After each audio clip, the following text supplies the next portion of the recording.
My name is Emmeline. I'm a 34-year-old stay-at-home mom. I live with my same-age husband, Reynolds, and our second-grade daughter, Wendy.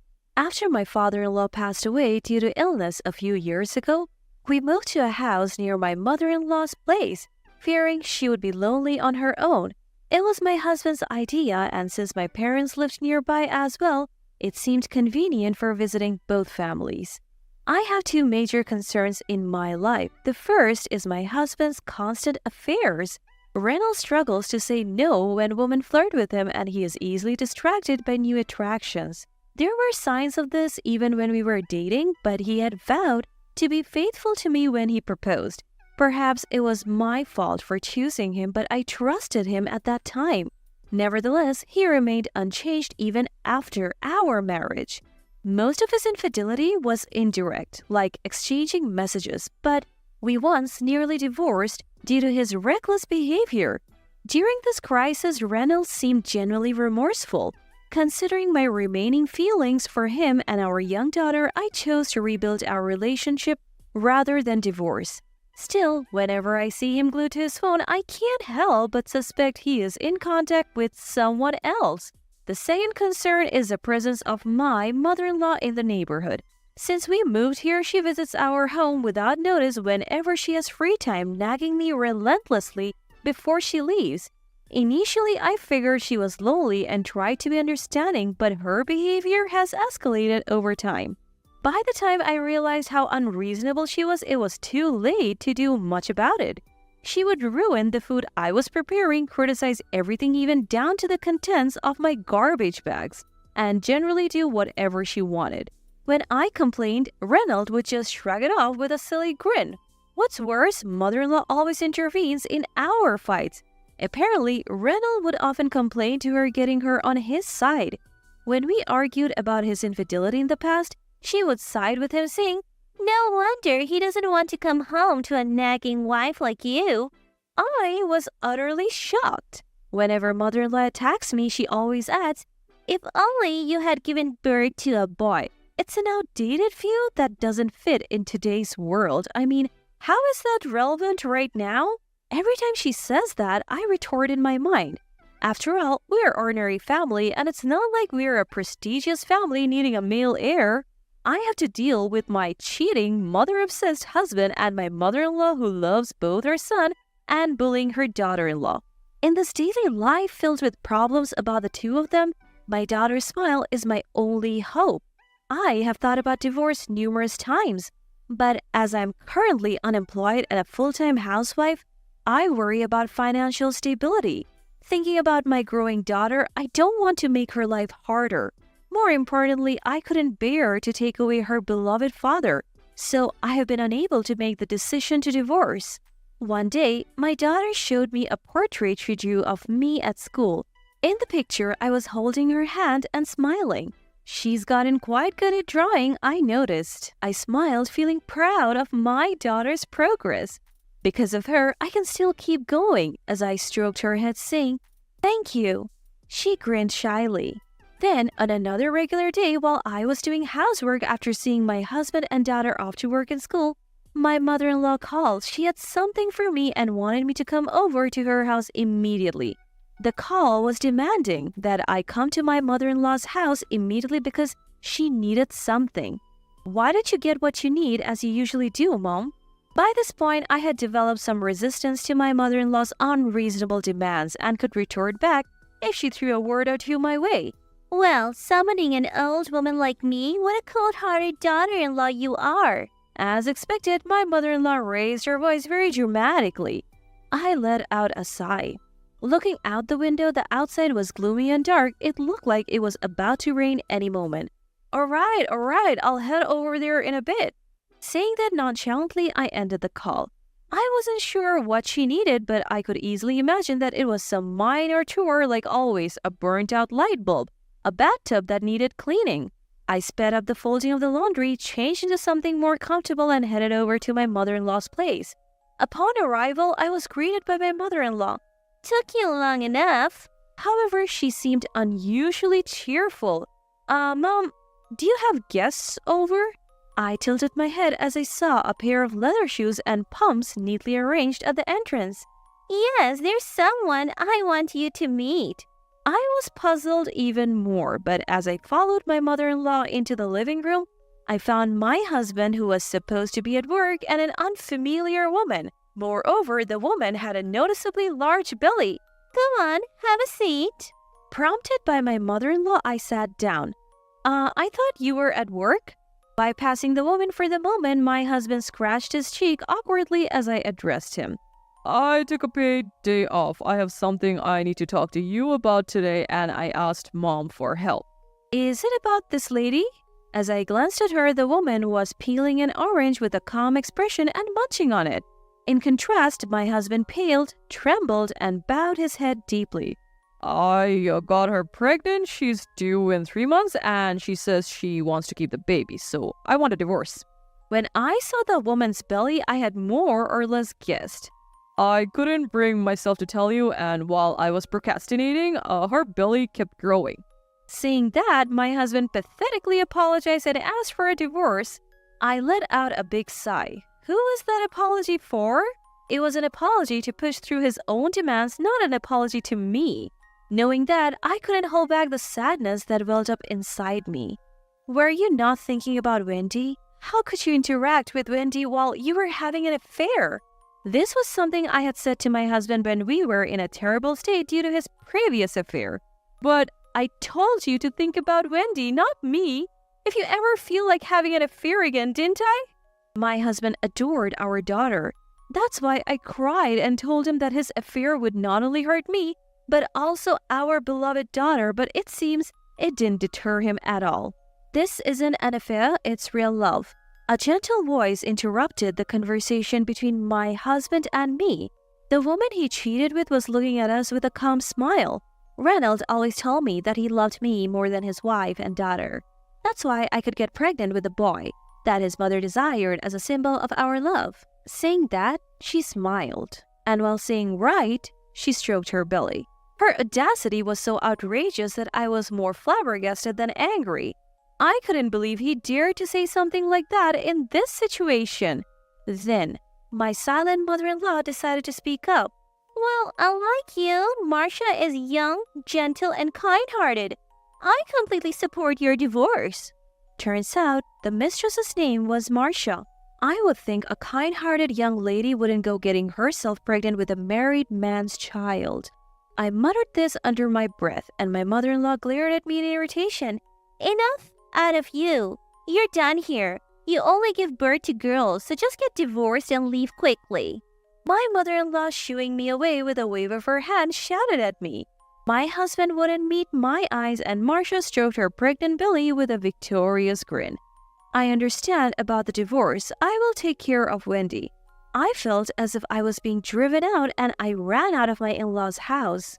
As expected, it had started to rain outside. I had brought an umbrella when I came, but I had left it at the entrance of my in-laws' house. That was my favorite one too. But at this point, I didn't care about such things. I let out a dry laugh and began my walk home in the rain. The divorce proceeded uneventfully, and before I knew it, 3 months had passed. My ex-husband was reluctant to part with our daughter, but he seemed to understand the gravity of his actions, and in the end agreed to my demands for alimony and child support.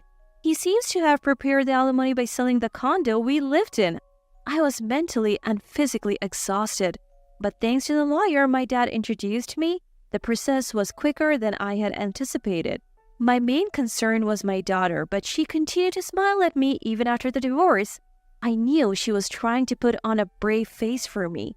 We were staying at my parents' house for now, and she was still going to the same school, but depending on where we would live and my job, we might have to consider switching schools. My daughter seemed to understand this, but I knew she felt differently inside. There is nothing more heartbreaking than seeing your child suffer because of a parent's selfish actions. I spent my days looking for a new home and a job within my daughter's school district, trying my best to keep her from feeling lonely. That's when I received a call from my ex-husband. I had left him my contact information in case of issues regarding child support. Depending on the matter, I was planning to hang up on him, but I answered the call. As soon as I picked up, he started panicking. The color of our baby's eyes. I was taken aback by the abruptness of his statement. We agreed you wouldn't contact me unless it's about child support or something necessary. I tried to reply calmly. That's not the point. I've been deceived. I could have ignored him and hung up, but I was curious about what he was talking about, so I decided to listen. The baby that was born has black eyes and black hair too.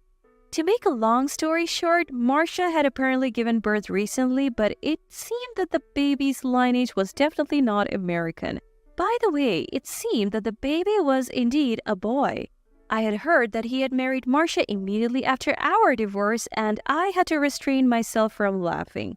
Marcia was seeing multiple men besides me. One of them was apparently Japanese. I can't believe it.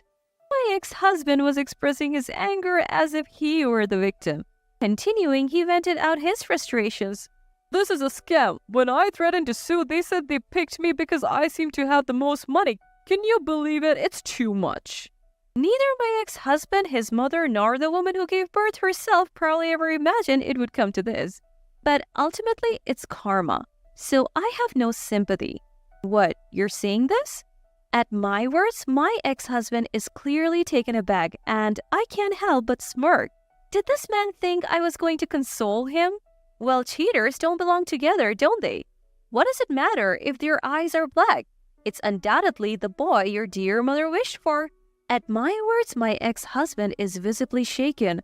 But I'm planning to break up with Marcia. I was hoping we could get back together.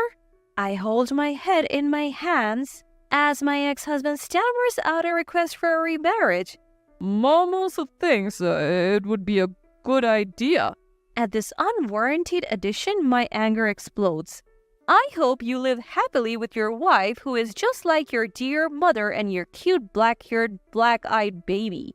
By the way, it seems you have forgotten, but if the baby was delivered safely, I'll be claiming damages for the affair from Marcia. Be prepared for that. I spit out those words, hang up the phone, and promptly switch off my mobile. I originally intended to wait until Marcia gave birth to demand damages out of consideration for the baby.